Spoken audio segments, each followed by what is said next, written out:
Assistant Professor from the Department of Electronics and Communication Engineering, welcome you all to the concluding day of the Faculty Development Program on Early Detection of Cancer, Bridging Academia and Clinical Practice, organized by the Department of Electronics and Communication Engineering, SJEC Mangaluru, in association with Center for Training and Learning, NIT Warangal.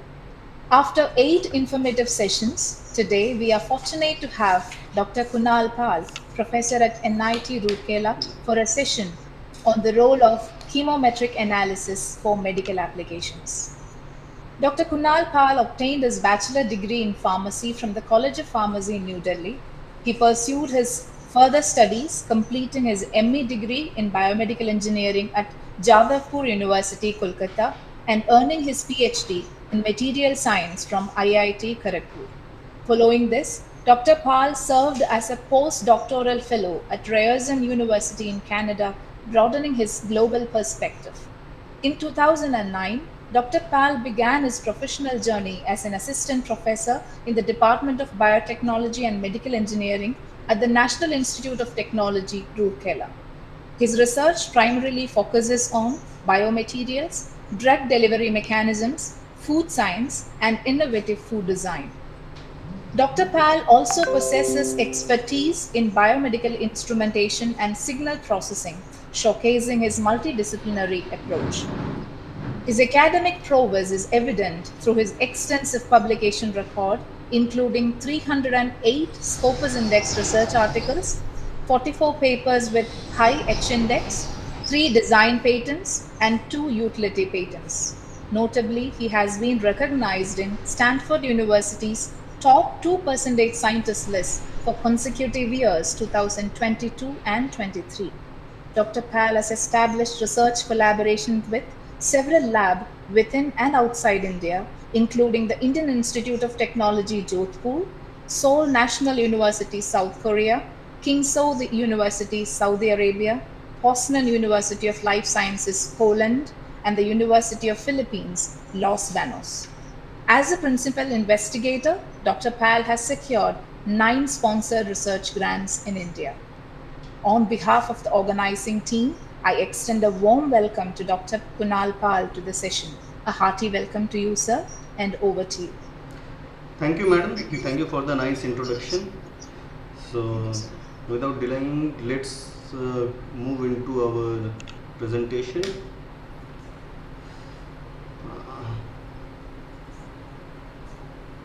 I'll be switching off my video. Okay, sir.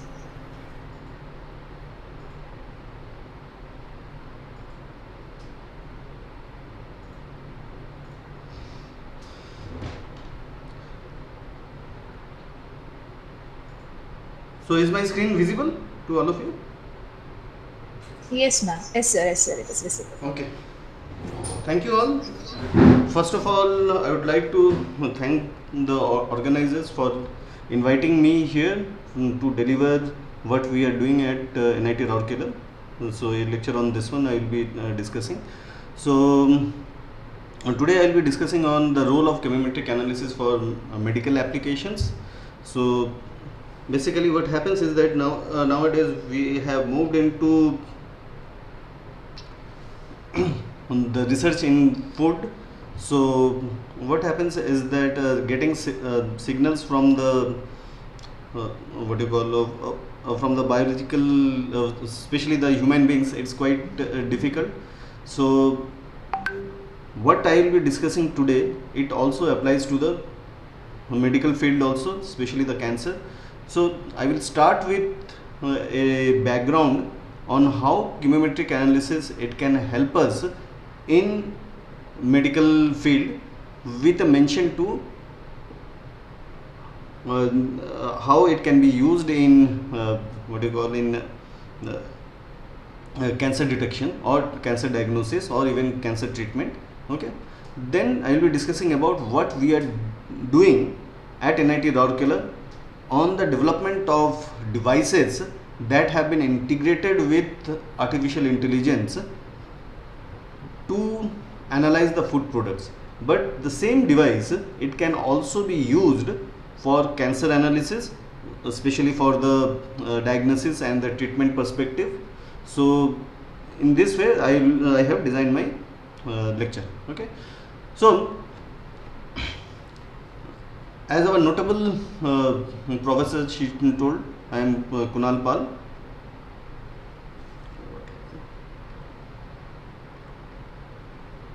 Sorry.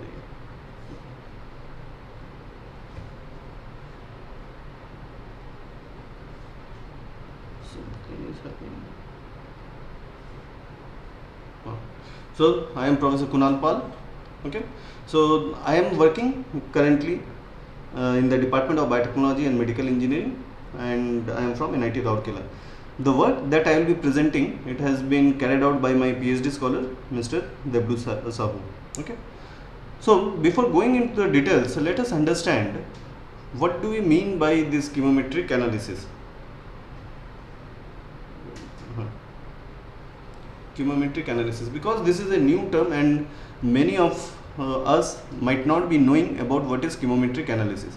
So when we talk about this thing, chemometric analysis, the word chemometric, it is consisted of two words, chemo and metric. Okay, chemo, as we all know, it is associated with the word chemical. Okay, whereas metric, it is associated with some statistical parameters which may be qualitative or quantitative, statistical parameters which may be quantitative, or any other features that may be qualitative in nature. Okay, so herein when we talk about the chemometric analysis, we are basically interested in the analysis of the chemical, especially the functional groups that are present within a sample, and then whatever the information we are getting, we are using it for qualitative and quantitative analysis. Okay, so in together when we talk about this chemometric analysis, we are basically or predominantly we are basically discussing about the signals that are being the spectral signals that are being obtained from the samples. Okay, why spectral signals? The spectral signals are one of the signals that is not only associated with the physiology of the systems, but also it gives us information about the chemical moieties that are present within a given sample. So hence, in general, if you look into chemometric analysis, in the current scenario, people are working with the various spectroscopic techniques and then combining with this artificial intelligence techniques for diagnosis purpose, for understanding how efficacious a drug is, and whatever the aspect you can think of in the field of medicine. Okay, so with this short understanding of what is chemometric analysis, let's move forward. So before I actually go into the topic, let us clear up some of the informations about the spectroscopy. When we talk about the spectroscopic techniques, in spectroscopic techniques we basically have this electromagnetic radiations, right? Now in electromagnetic radiations, what are these basically? These are synchronized, sorry, something is happening. They are synchronized oscillations of electrical and magnetic field. Okay, electrical and magnetic field. Now if you look into this first graph, what is happening over here? We can see the blue line, it is associated with the electrical field, and the red lines, it is associated with the magnetic field. So when we combine these two fields, that is the electrical field and the magnetic field, we get a net vector field which is in the direction of z. On the other hand, we call it the direction of propagation. Okay, So the examples of these electromagnetic radiations, they include the radio waves, microwaves, infrared waves, then visible light, ultraviolet light, X-rays, gamma rays, and many more the radiations are there. So when we discuss about the radio waves are associated with NMR spectroscopy. Okay. When we talk about microwaves, microwaves are associated with electron spin resonance spectroscopy. Then when we talk about infrared, there are two types of infrared spectroscopy. The first one is NIR spectroscopy and the second one is normal IR spectroscopy, which deals with mid-IR, sorry, the pen is not working, so mid-IR, the what you call this electromagnetic radiations. Okay. Then we have light, which is basically the visible light spectroscopy. Okay. So this is the visible light spectroscopy, and then similar to the visible light spectroscopy, we also have ultraviolet light spectroscopy. Okay. So in general, you will find in most of the laboratories we have a combined instruments where the visible and the ultraviolet lights, they are combinedly used, and that spectroscopic technique, it is in general regarded as UV visible spectroscopic technique. Then next we are having X-ray based spectroscopic technique. So in the X-ray based spectroscopic technique, what we have X-rays fluorescence spectroscopy. Okay, X-rays fluorescence spectroscopy, and it is given by XFS. Okay, and lastly we have gamma rays. Okay, in gamma rays we have gamma spectroscopic technique. Okay, next, why these electromagnetic radiations, they are important? Okay, so they are important because these electromagnetic radiations, they have energy within itself, and this energy, it may be containing the energy due to the momentum, linear momentum, or it may also have an angular momentum.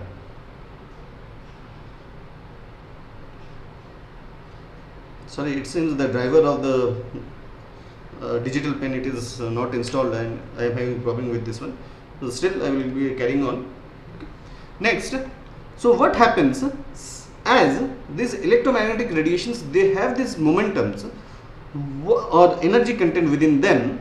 So what happens is that when they interact with any material, suppose we have a material over here and we are having these electromagnetic radiations, these electromagnetic radiation, it may interact with the matter in different ways.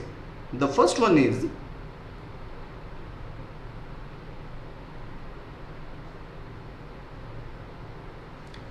the magnetic radiation, it may pass through the sample, and while passing through the sample, some of the radiation, they are being absorbed. Okay, then some of the electromagnetic radiations, they are emitted.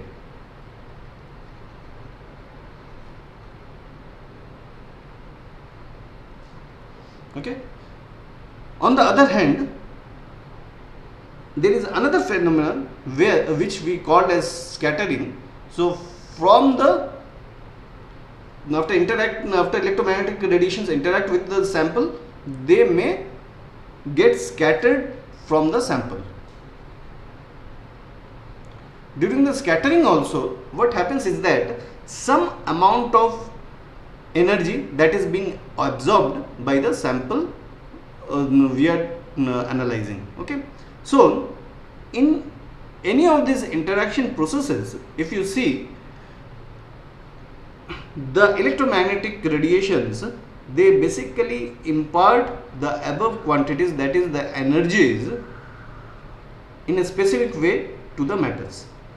Okay, so this property of imparting energy into the sample it is being analyzed in the spectroscopic technique. Okay, and this forms the basis of any of the spectroscopic techniques.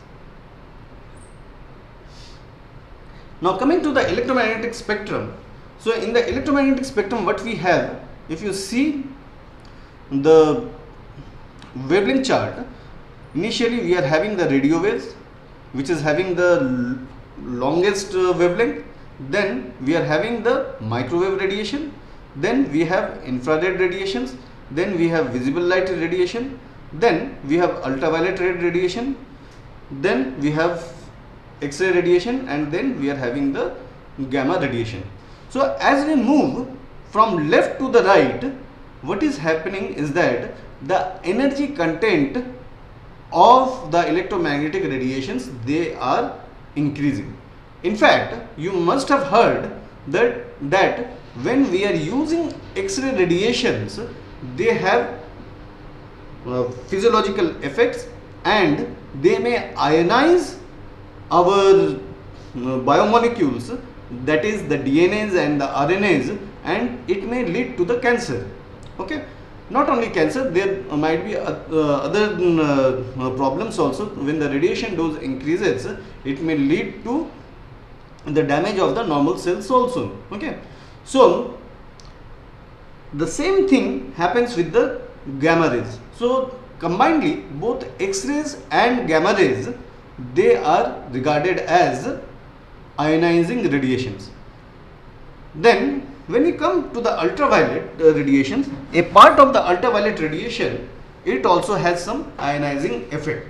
Okay, so if when we are working with say ultraviolet radiation, especially in the case of say biosafety cabinets, or if you talk about this laminar flow cabinets where ultraviolet radiations are there, we generally suggest our students, after putting on the ultraviolet radiation source, we should not be there even for a single minute.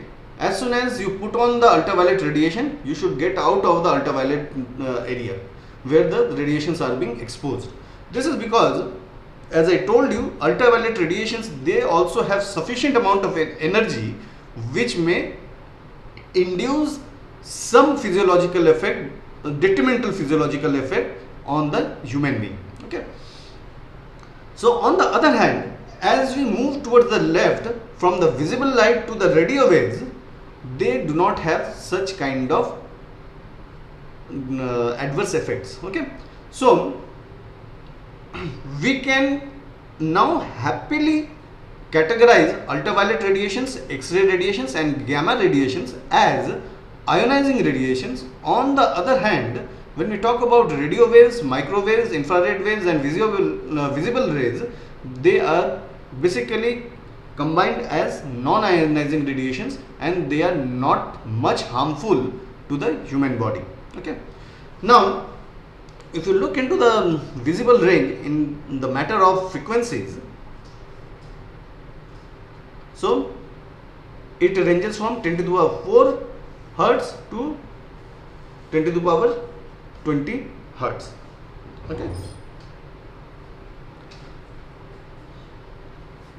now coming to the energy level diagram, which we usually regarded as Jablonski diagram. Okay, it is associated with the Jablonski diagram. So what does it state? It states that there are several energy levels. Okay, in the ground energy state,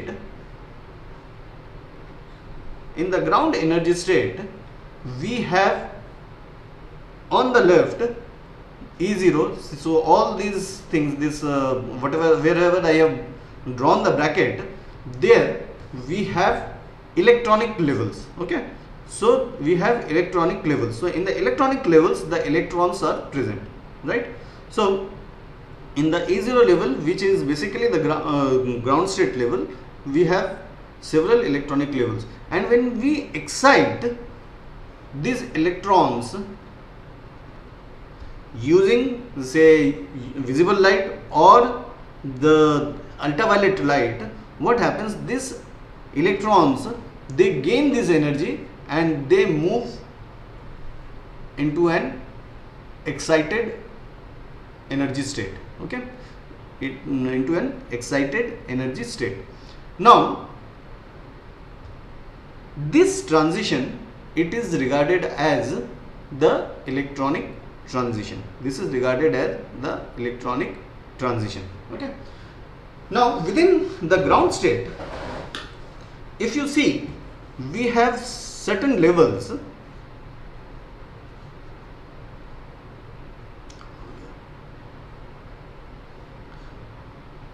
Say for example V0, V1, V2 and V3. So we have these energy levels which are regarded as the vibrational energy levels,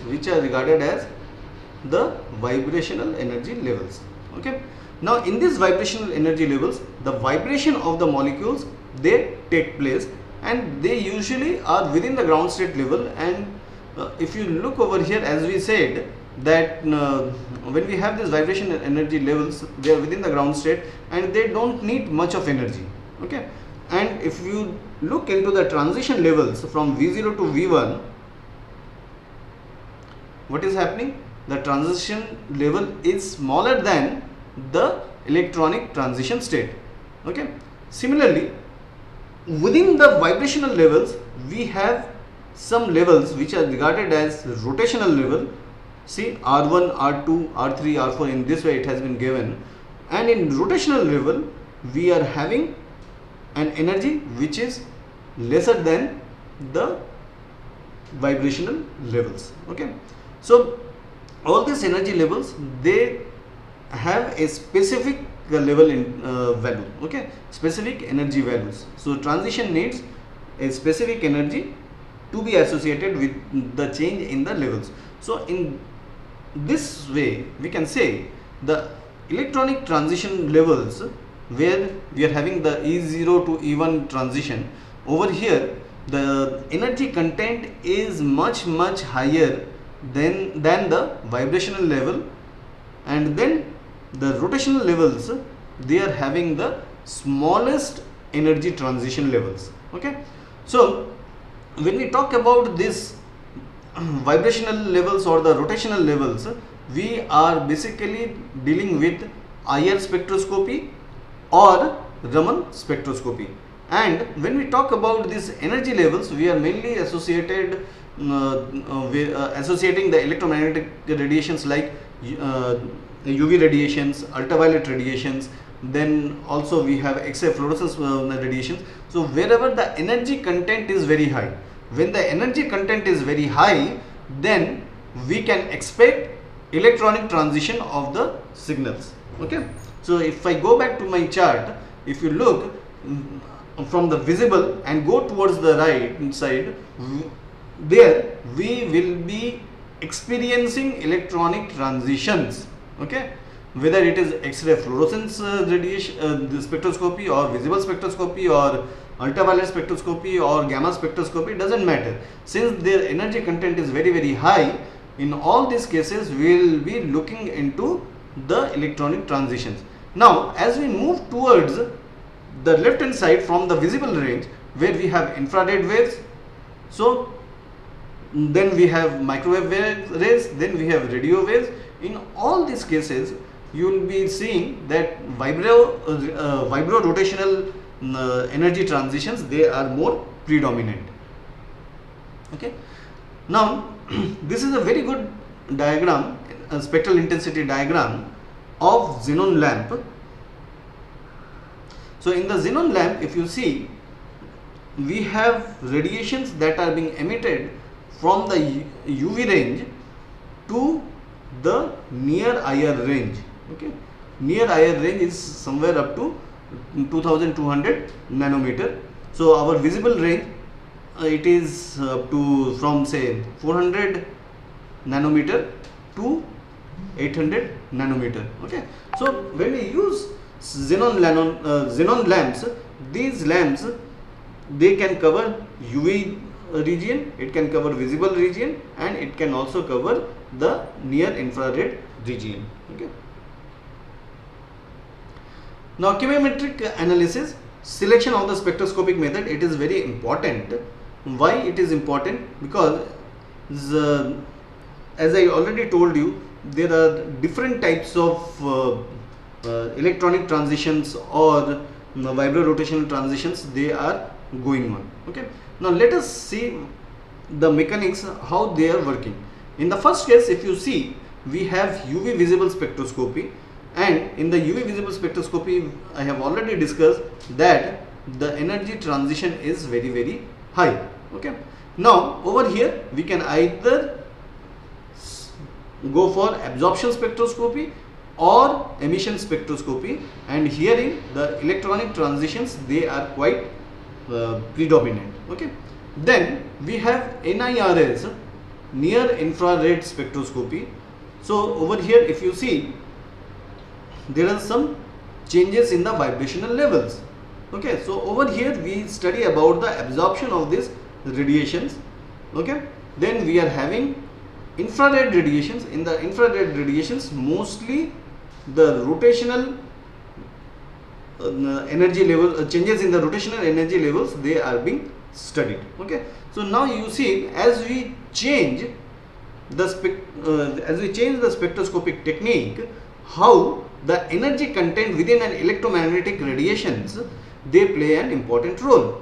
Then when we come into the Raman side, so or Raman spectroscopy, over here we can see that scattering plays an important role under this condition. Okay. Lastly, we are having this absorption spectroscopy associated with the nuclear magnetic resonance. In this case, the radio waves are being used. Okay, the radio waves are being used, and it deals basically with the nuclear changes in the nuclear spins. So I am not going into the details of this this NMR spectroscopy because it itself is a quite broad topic. Now coming to the spectroscopic techniques, just now I have told that there are several spectroscopic techniques. However, for day-to-day lab activities or for medical analysis, we primarily use 4 types of spectroscopic techniques. The first one is UV visible spectroscopy, second one is near infrared spectroscopy, third one is infrared spectroscopy, and last one is Raman spectroscopy. On the right hand side, you will find that an example of chemometric analysis, it has been given using surface enhanced Raman spectroscopy. So we are having, say, this spectroscopic technique where we are having the electromagnetic radiations, they are being made incident onto the samples, and from there we get some signals, and these signals are basically the mixed signals.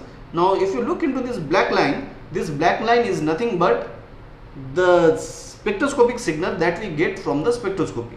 Now by using various mathematical tools, we can deconvolute the black line signal what we got, and we can decompose the signal into their respective signal components. Okay. Now when we get this respective signal components, we can use these along with or without the original signal that we have got from the machine, the original spectroscopic signal, with artificial intelligence techniques like ANN, RF, KNN, SVM, LDA, SIMCA, MCR and PLS. We can use these unraveled signals, or we can get information about this unraveled signal, and these signals can be analyzed in the field of microbiology, in the field of forensic science, in the field of medical diagnosis, in the field of foodonomics, in the field of pharmaceutics. Okay. Now as I told that there are various spectroscopic techniques. Again, this spectroscopic technique can be developed into majorly 2 types based on the type of interaction we are trying to study. In the first case, if you remember, initially I told, if there is a matter and then we are having electromagnetic radiations, then some of the radiations may pass through. So over here, if you see, we are having a radiation source and the detector which is opposite to each other. Okay, so this kind of spectroscopic techniques, they are regarded as absorption spectroscopic technique.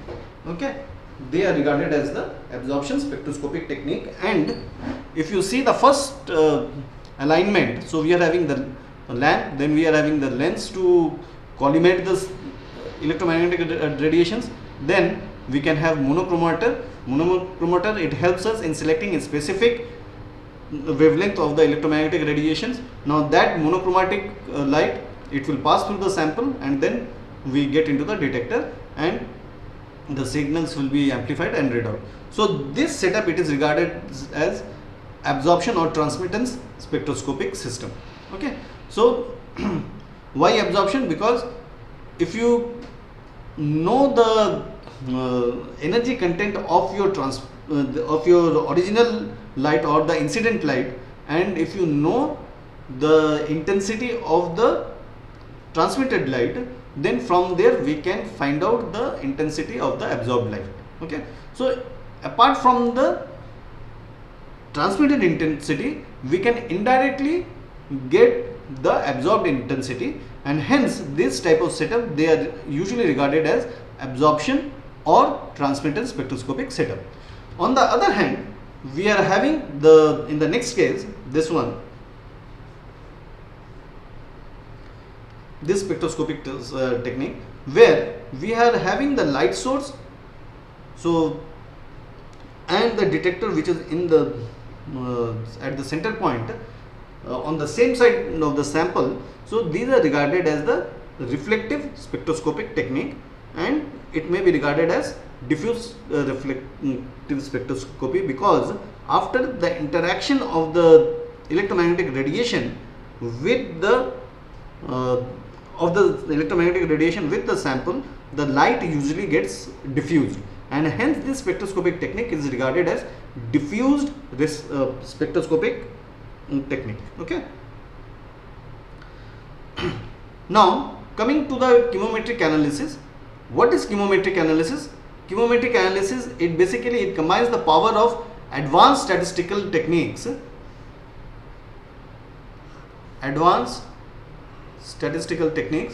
and the machine learning algorithms to tackle the complex challenges inherent in spectroscopic analysis. Okay, so such as we may use optical spectroscopy, we may use chromatographic data, we may use mass spectrometry, etc. So what are its role in biomedical application? The role of this thing is in medical diagnosis. So here comes that we can use it for cancer diagnostics. Also we can use how a drug is interacting with the cancer cells, and whether it is bringing in some changes in the cancer physiology, that can also be detected over here. Okay, the most important thing is that if the cancer can be detected at an early stage, we will be able to get a cure for the cancer. Okay, however, in most of the cases, what happens, the cancer, when we are talking about, it gets detected at a very late stage, and at that time there are no other options other than going for either for the surgery or for the chemotherapy, which is very costly in nature. Okay, then we can use the chemometric analysis for drug discovery, we can use it for biomarker discovery, and lastly we can use for therapeutic monitoring also. Okay, so background on the cancer. So in India, the cervical cancer, it is the fourth common cancer in women worldwide. In India, the cervical cancer accounts for 22.86% of all cancers among the women. And due to this reason, what happens is that there is a surge in the hospitalization, and this leads to longer wait times and potential delays in the healthcare specialization. Now, if you look into the diagram, so in the diagram it is basically a schematic illustration of experimental design for differentiating three grades, that is normal, high grade intraepithelial lesions, cervical squamous cell carcinoma using SIRS. Okay, so SIRS, as we already discussed, it is nothing but a type of Raman spectroscopy, and what we can do is that we can get the signals from the Raman spectroscopy and then we can use it for chemometric analysis by chemometric classification purpose. Okay. Now coming to the background, if you look the various spectroscopic techniques and how they are useful in various cancers, it has been tabulated in this table. The first one is Raman spectroscopy.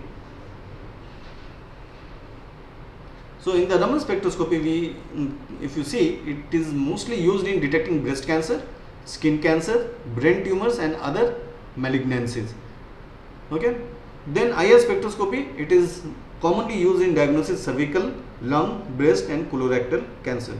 When we talk about fluorescence spectroscopy, commonly they are used in diagnosing breast, cervical and bladder cancers. Then in visible light spectroscopy, we have diffuse reflectance spectroscopy that is used in detecting skin, breast, cervical and oral cancers. Okay, and also we have the absorption spectroscopy that can be applied in breast, lung and skin cancer detection. So my idea over here of presenting these techniques in a single slide is that how the different spectroscopic techniques, they are being employed in the detection of the skin cancer or any other types of cancer with relative ease. Okay. Now the problem over here is that we need to detect these cancers at an early stage. Okay. So herein comes the advancements in the field of artificial intelligence. Okay. So as there is a continuous advancement in spectral analysis and the machine learning algorithms, so the integration of the spectral signals and the machine learning algorithms, it is expected that by combining or by integrating this, we can enhance the diagnostic capabilities of the already being used spectroscopic techniques. Okay. Now I will come to the aspect where what our group at NIT Rourkela they are doing. Okay. So I am giving you a disclosure again that we have mainly moved into food composition analysis or food spoilage monitoring analysis, but the same device, it can be used for collecting the signals from the cancer cells and other types of human physiological signals. Okay. Now coming to the development of a color based process monitoring device, we wanted to study or develop this device for studying what happens to the food over a period of time. Okay, over a period of time, so that can affect the changes in the food quality. So this is the slide where we have shown how we have developed the colorimetric device. The first part, the figure 4, it shows the schematic diagram of interconnectivity of the color measuring device. So we basically have this Raspberry Pi, into that we are having this SD card, and this Raspberry Pi is connected with a CMOS camera. Apart from that, it is connected with a temperature sensor and light source over there, and this light source, it is having a controlling unit. If you see the 5 over here, so we have a light controlling unit to adjust the intensity of the light, and then we have an interface, LCD interface, through which we can interact with the device. So this the figure 5, it is nothing but the prototype of the developed device, and lastly the figure 6, it shows the different angles of the prototype that we had developed. Okay, and over here if you see, we are having the sample holder. In case you want to use this for cell culture analysis of the cancer cells, you can use these petri plates and put it into the device and go for the colorimetric analysis of the cells. So this is this what you call flow chart or the instruction flow diagram for the software that we have developed. Over here if you see, we have developed this software, and for this software this is the flow chart. Okay, so first one is for the device initiations, figure 7, and figure 8 it is for the instruction flow during the quality testing process. Okay, and then we have another mode where we can monitor the color parameters over a period of time. Now these are the 3 panels. So as you initiate the device, the A part, or this is the you can say the main GUI, it will open up.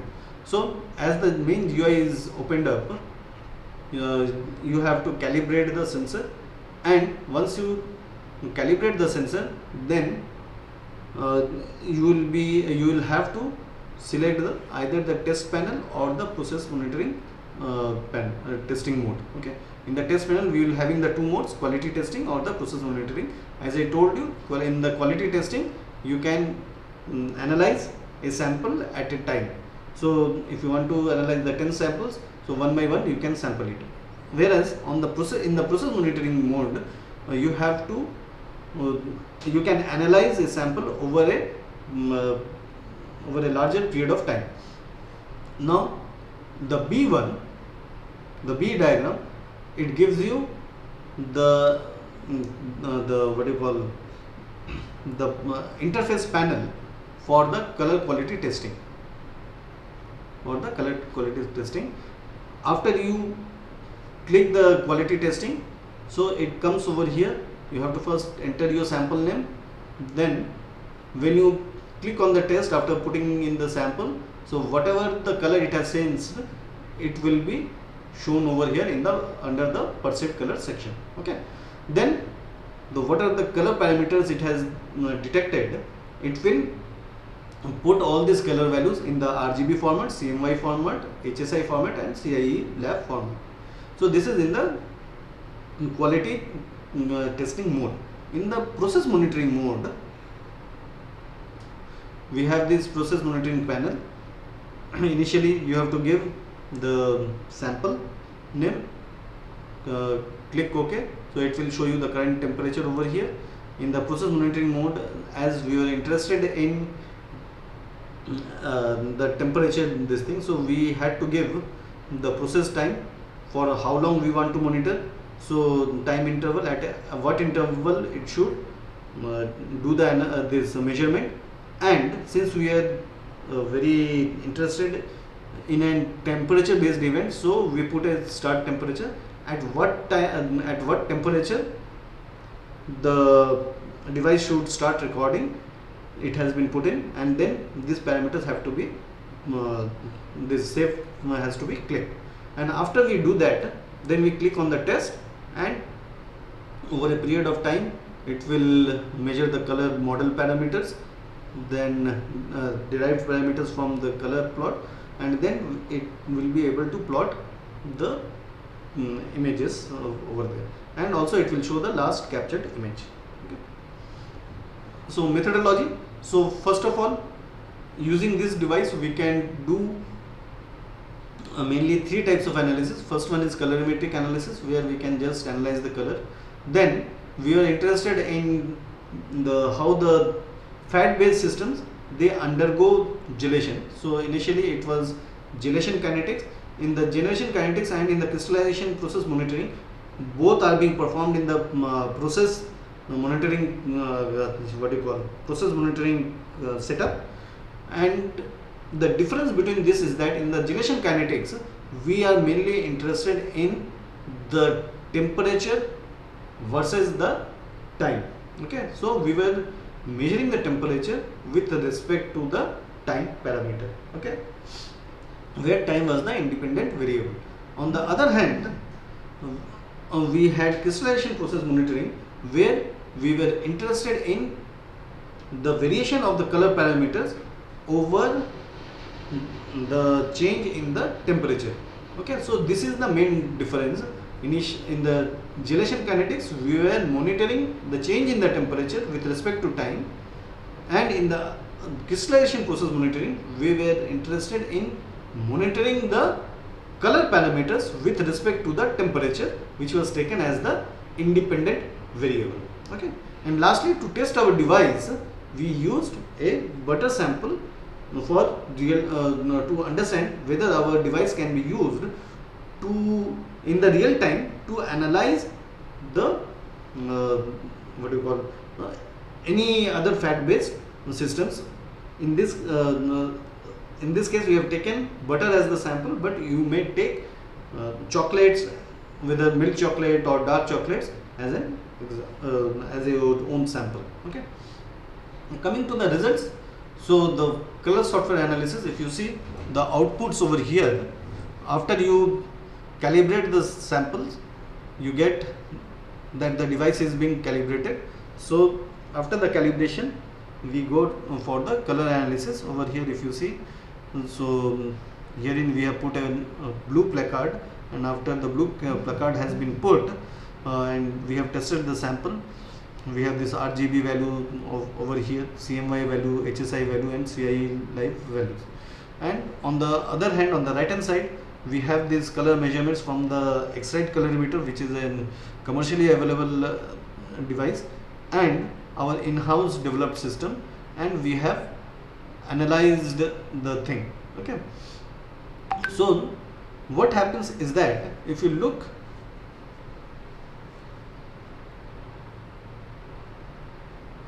in the color details that have been acquired using the commercial device, the P values were very less. The same was the case with our device also.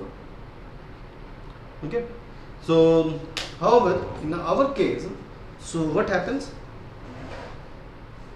when P value is less than 0.05, that means there is a significant variation. Okay, in our case, if you see,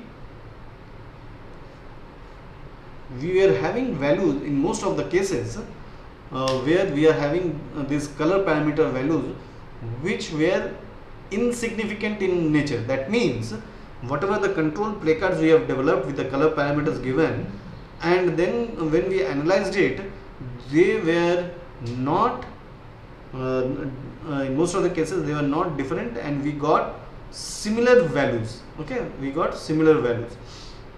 So this suggests that our device is far better as compared to the commercial device. Also, if you look into the delta E value in each of the cases, in most of the cases, if you see, our delta E value is either within 5 or within 10. Within 5 means there would be no perceivable change in the color parameter of the whatever placard color system we have developed. Okay, and since most of the things they are within 10, plus minus 10, the delta value is within 10, that indicates whatever the changes are there in the color parameter, they are quite minute in nature. Then we went for the process monitoring system. So in the process monitoring system, again, if you see, we have given all the parameters over here, and we have started the plot. And if you look over here, what is happening, the sample is being analyzed, and what is the nature, this last captured image, it is being shown, and we have just from here we have compiled the results, and we are showing you how the samples were being analyzed. And in the B section, if you see, the plot of intensity versus time, it is being plotted, and as the time increases, we can see there is an increase in the intensity levels of the samples. Okay. So this is the colorimetric analysis of the samples. I am not going into this one because it is not related with the instrumentation part. So coming to the gelation kinetics, as I told you, we are mainly interested in the temperature and the time plot, and we have got this, and from here we got these parameters over here. So I am not discussing about this. Okay. Now in the crystallization process monitoring, as I told you, we were very much interested in understanding the color parameters with respect to temperature. Herein we have taken the L star value, which is a color parameter from the model LAB. There is an LAB color model which is very commonly used in food analysis, and hence we have looked into the L star values, which shows the variation in the intensity level of the samples. Okay. So from here, if you see, as we have plotted the L star value with respect to the temperature, there have been some changes in the parameters. Now in the box 1,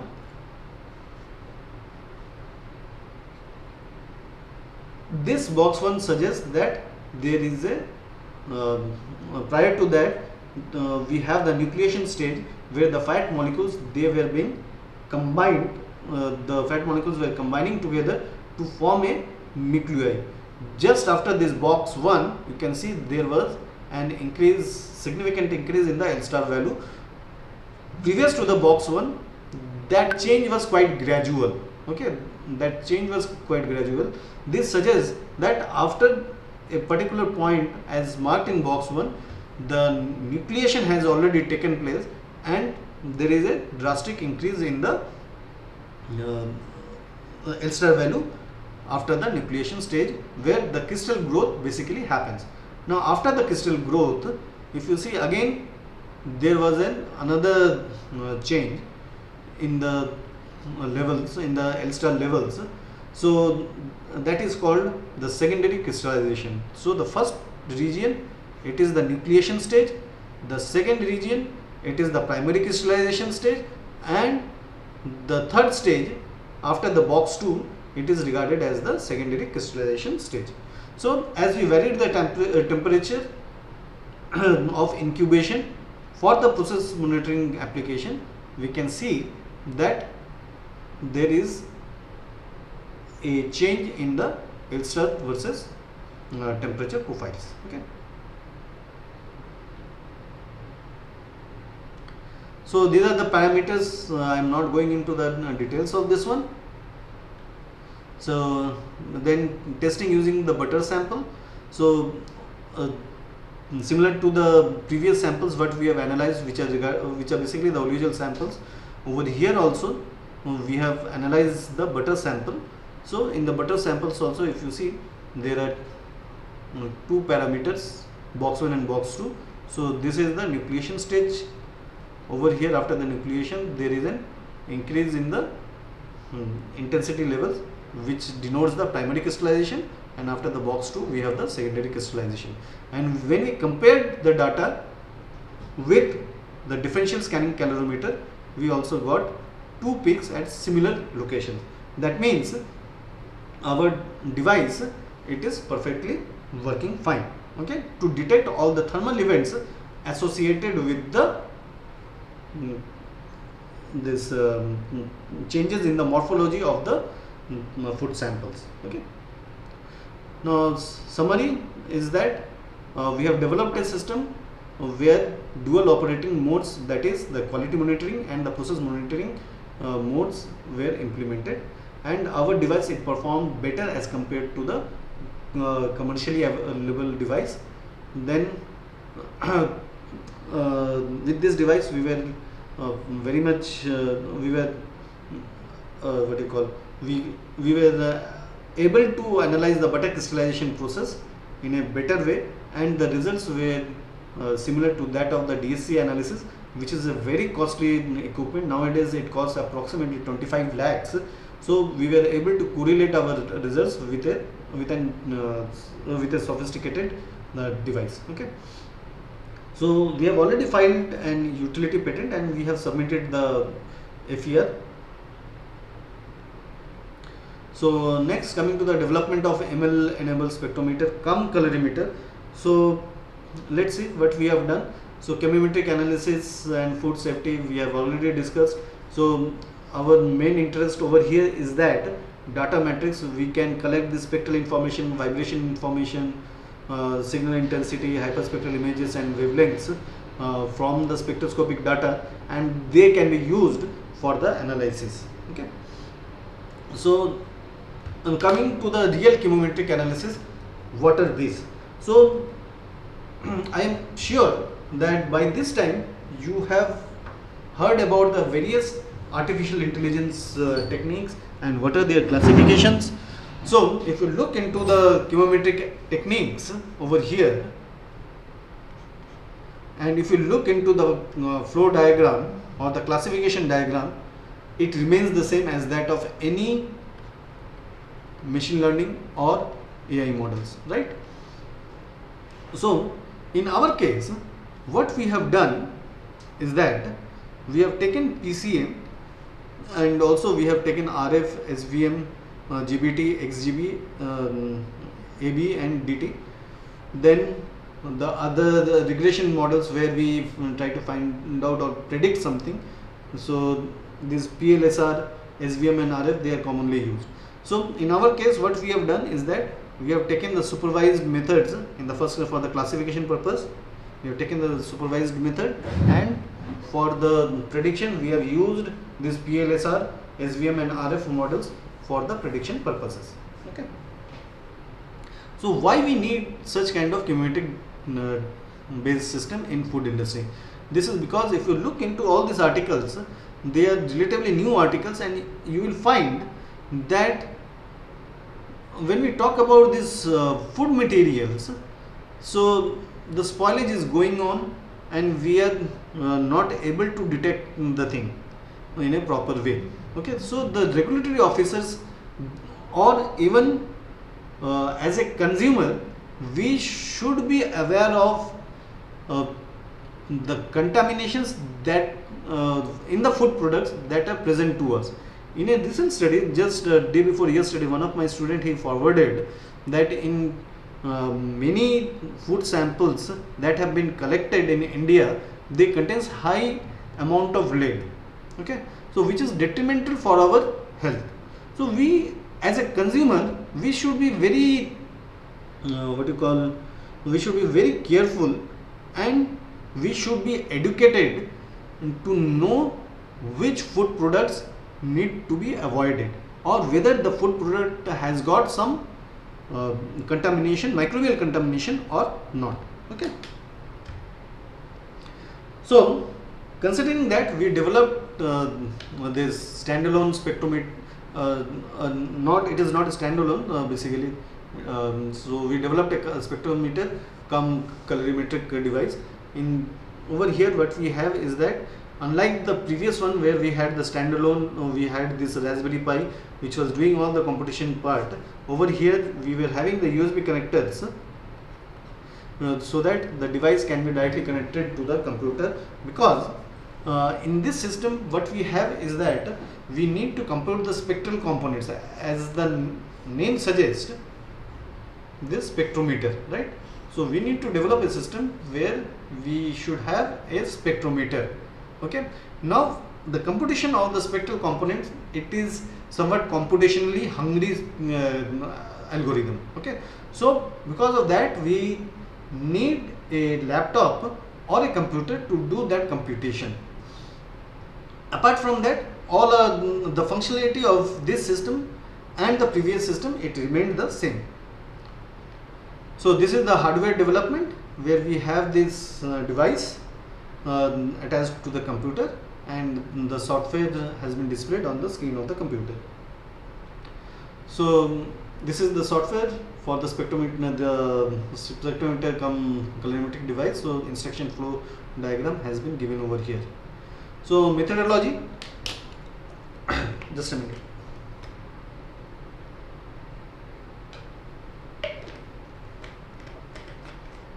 Herein what we tried to do is that we took bread and we tried to monitor the spoilage of the bread over a period of time. Okay. Now what we did in the first case, if you see, we have taken the color parameters. In the second case, we have also collected the spectral data of the samples. Okay. In the third case step, we have taken the microbial study and we have counted the microbial count at each of the sampled days. Okay, so we conducted the study for 10 days. So at 0, second day, 4th day, 6th day, 8th day and 10th day, we have taken the samples and we have found out what is the microbial count over there. Then in the fourth case, we developed the machine learning models using the color and the spectral components, and lastly using these machine learning models we went for the classification, and lastly we used the regression model for the prediction of the shelf life of the drug of the food product. Okay, in this case the bread sample. Okay, so say for example, if I am given the bread after say 5 days, our system should be able to predict that the shelf life of this product is already 5 days and it is good to consume or not good for consumption. Now coming to the machine learning modeling, so initially we collected a lot of data, then we pre-processed the data, then we had to choose the ML models, then we went for the evaluation of the models, and then we went for the predictions. Okay, so in the ML based models, in classification we had, as I already told you, that there were these supervised learning models and ensemble learning models. So combining 1 and 2, we have selected 6 models for our study. Okay, and after the modeling and all these things, we deployed the model. Now data pre-processing, what we did in the data pre-processing, we collected the data and you can see we have collected 48 features, 12 color parameters and 36 spectral parameters were collected.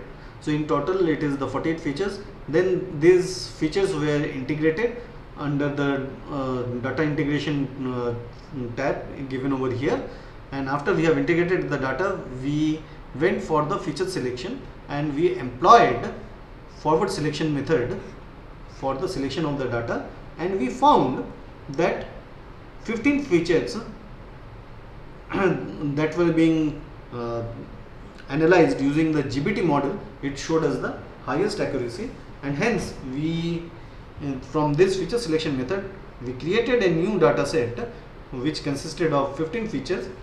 Among these 15 features we had 6 color parameters and 9 spectral parameters.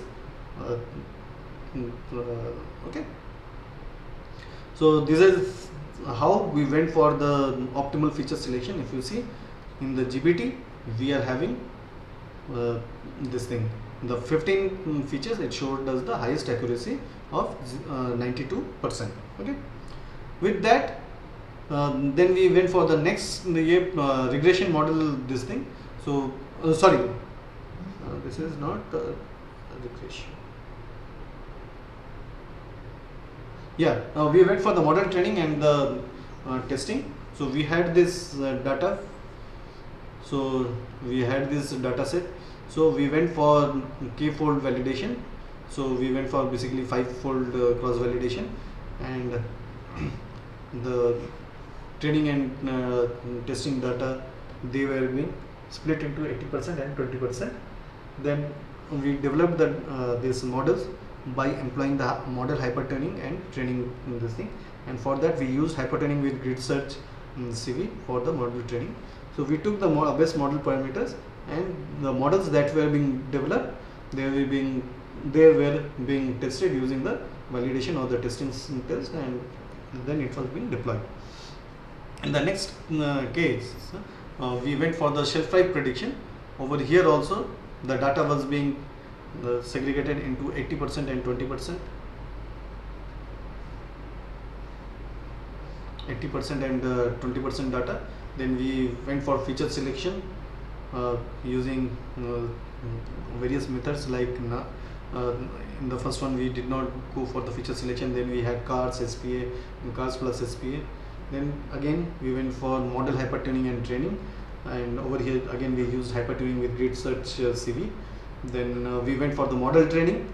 So once these models were developed, we went for the evaluation, and herein we used RMSE, R square and RPD as the model evaluators. Basically the RPD model was primarily used, and from here we chose the best model. Okay.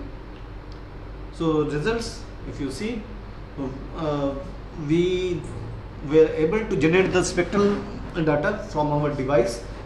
So this spectral data, it can be seen over here. The spectral data were generated. Then we compared the results with that of the commercial device, and we can see that we were able to detect some of the primary inflections in the curves that were also present in the commercial device, which costs around 20 lakh rupees. Yeah, you can say that both were not exactly matching, but the thing is that we are able to pick up the changes in the color parameter over here, not the color, the spectral parameters over here, and they were what you call similar to that of the commercial device. Even though it is not better than the commercial device, but we had a similar results, somewhat good results. I would not say that the best, but I would say the good type of results we got. So these are the colorimetric analysis from the devices, and then over here spectral devices. If you look that on the 10th day there was a drastic decrease in the spectral component, and if you look into the figure 28, so on the 10th day we can see that dark spots have appeared. That means the samples has already undergone spoilage. Okay. So what we did next is that parallelly when we are doing that, we are also doing the microbial study, and we are finding out the total viable count. Now as per the literature, if the TVC is less than 5 CFU per gram, then the products are regarded as safe for consumption. However, to be on a safer side, for our purpose, we have taken the TVC below 8 into 10 to the power 4 as the fresh class, and greater than 8 into 10 to the power 4 as the spoiled class. Now if you look into the TVC count over here, and if you draw a line from here to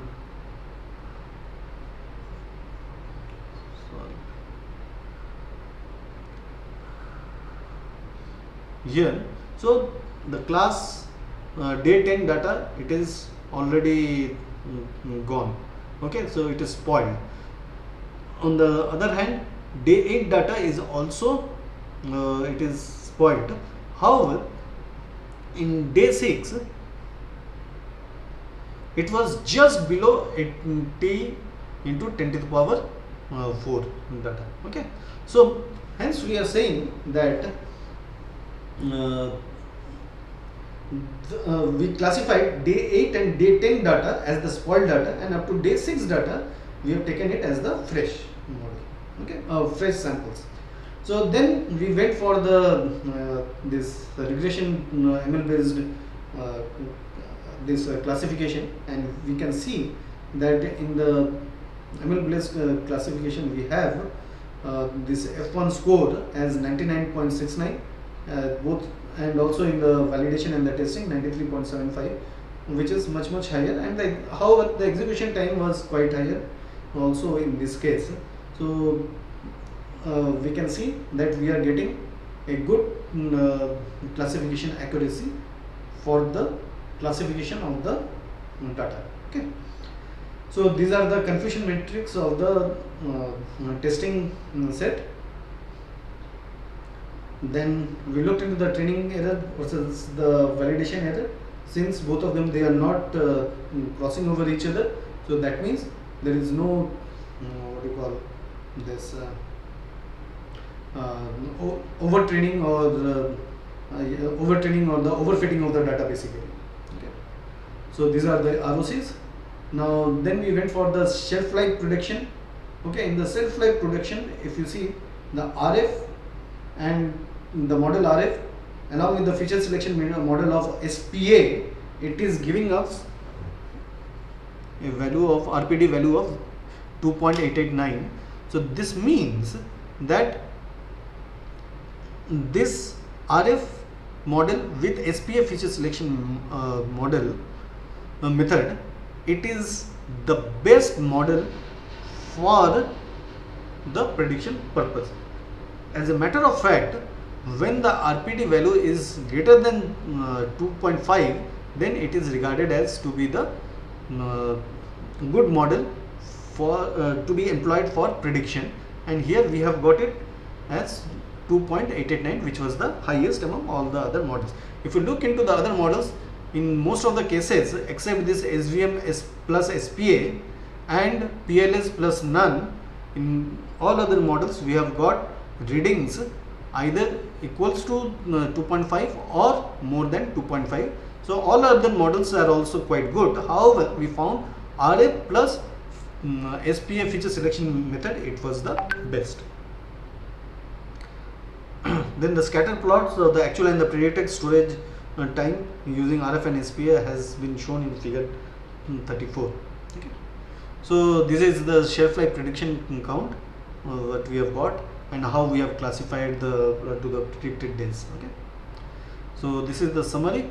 In short, if you see, we have been able to classify or identify whether the bread is fresh or spoiled with a very good accuracy of more than 90%. Also, in the prediction also we can see in the RPD model, if it is greater than 2 point in the RPD RF this RF SPA regression model, it showed an RPD of much higher than 2.5. It's suggesting that it is the best regression model that may be used for the shelf life prediction. So overall accuracy, it was 76 and 64% respectively. Okay, other than day 8, our model, it was able to predict correctly. And at the bottom we have given the price of the in some of the marketed or commercial device as compared to the price of the device that we have developed. If you can see, it is much lower than the other devices that are available in the market. So these are some of our notable national collaborators, and these are some of our notable international collaborators. So this is our YouTube channel. If you want, you can join us over there. So teachers thrive on the success of their students. So I would like to thank all my students, and it is their hard work because of which I have been invited to share our knowledge to you guys. Okay. Thank you very much for your patient hearing. If there are any questions, I would be happy to answer those. So there is a question in the chat box. What is a tool used to create GUIs? Yeah. Yeah, it is Python. Python was used to develop a Python program.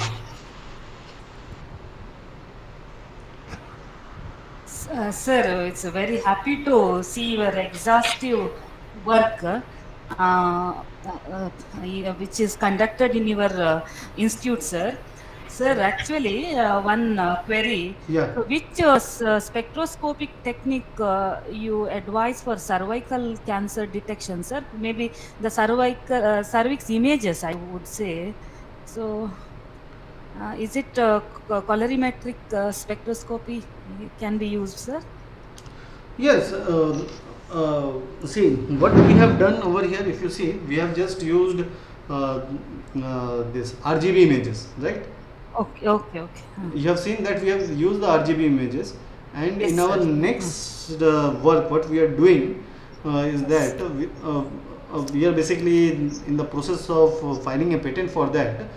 Just Okay. by using the image, RGB image from a CMOS camera, we are able to generate hyperspectral images.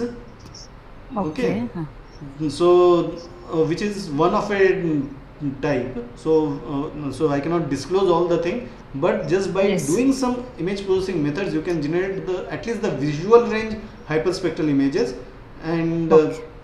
we have got some good results. So it may be useful in cervical cancer also. Once you take the image from the using this imaging techniques, available imaging techniques, then you can convert it into the hyperspectral images, and those hyperspectral images can be used or may be used basically for further processing and classification. Okay, sir. Sir, also I have seen and read some articles, research articles on detection of diabetes, sir, using Raman spectroscopy and near infrared spectroscopy, etc. Do you think these are effective, sir, in detection of diabetes, sir?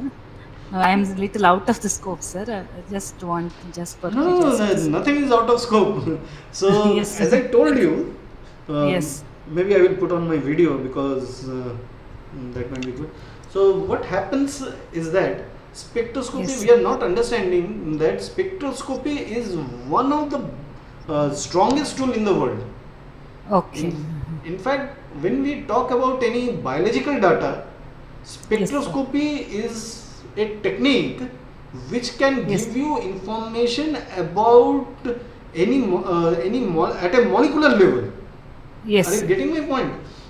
Yes, When I you- understood, sir. Yeah. So when you are getting information at a molecular level, Yes, sir. and if we are able to extract the information at this stage, our understanding about the this spectroscopic techniques is very limited.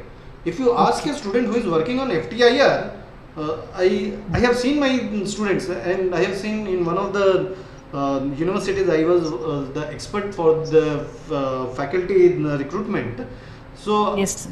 uh, the candidate, he or she has put, I am expert in so many spectroscopic technique. I just asked her, what, how will you detect if a molecule, if I give it to you, it is having a it is a primary amine or a secondary amine or a tertiary Okay. amine. She was not able Yes. to speak about that. Yes, sir. In spectroscopy, if we go and if we can find out that yeah, there is a primary amine, there is a secondary amine, there is a tertiary amine, even in that level also we can predict the things, Yes, sir. and we are not what you call, you can say it's a Pandora's box. If you open it up and if you are able to analyze the data in a good way, we can have a lot of what do you call this um, other added advantage. Okay. Yes. And we may be able to detect it in a more accurate manner. Now, if you see, if you just search spectroscopy and artificial intelligence in any Yes, of the what do you call databases, you will find Yes. that people have started working on this. Yes. Yes. It is a very strong tool. Yes, sir. Sir, one more question. Yeah. If the in cancerous tissues, some are very complex biological tissues, na sir. So is this spectroscopy is this one effective in giving the results? That's what my question is. Madam, Some as I complex told you, biological tissues, sir. Huh? yes, It's yes, yes, yes, yes. especially in cancer tissues. Yes, madam. Madam, what I was telling you, this spectroscopic data, if Yes. you collect good spectroscopic data, it can give you Okay. information even at a molecular level. Okay. Okay. You and me may not be able to analyze it in depth, but Okay. if you combine those data, with Okay. this artificial intelligence, it Yes. can be very very strong technique. Okay. One major problem is that what you may face, you will not get a database. You have to create Yes. your own database. For that, you Yes. have to collaborate with someone who are culturing normal cells plus cancerous cells, Yes, sir. and Yes. then you have to take the data. Yes, sir. That is the only disadvantage. But if you can get your own database, I guarantee you, Okay. you can publish in very good journals. Yes, sir. Yes. Yes, sir. Thank you so much, sir. Thank Such you. a informative session. Sir, sir, namaste, sir. Sir, as you have already told the challenges, like we need to, getting the database is one of the issue. So, what are the research areas we can just focus on this, sir? Like other than this challenge, so that we can take up the research work as a student. Madam, see, in which department you are? From electronics and communications. Yeah, so if you are in electronics and communication, you have to create own data. See, I was not getting data from human this thing, because if you want to do the thing in what you call if you want to get some data from the human beings, you need institute ethical clearance and all these things. There are a lot of stuffs which are there. So what I did is that we have the technology, we just Sir. moved into food. For working on food, I do not need any institute ethical clearance. Yes, sir. Yes, sir. Right. So it is you who has to Correct. decide what you want to do. If you look across, there are many ways or many challenging problems you may get. Yes. Okay, sir. I saw the food, the spoilage food in my at my home itself. If you see, Yes. I don't know whether you are a mother or not. You are a student, Yes. right? No, No, sir. maybe your Yeah. your Sir. teachers would be the mother. So if you see, if they procure the food after 3 or 4 days, if the bread is still left over, they will not give it to their child. Okay, Yes, they sir. in fact they will eat it because they want to save some money. Correct. So you can pick up all of this. All those. So you need some. You have to look into your surrounding, and you will get. And if you are, you have to think basically, and you will get Yes. a lot of research idea. How you can integrate that with your real life problems. You have to look around basically. Okay, sir. Thank you. Thank you. Dear participants, any other queries?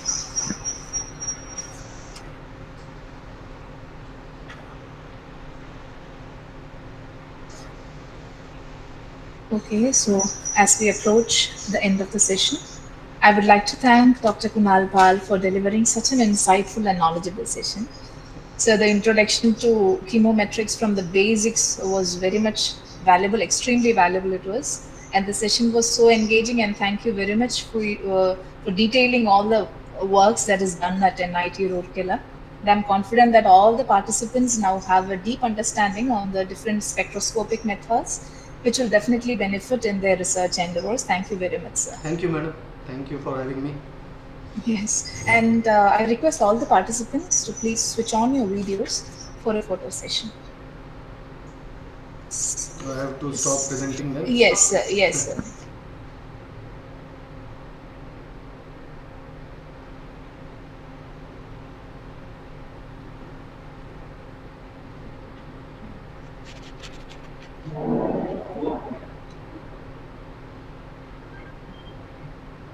Thank you.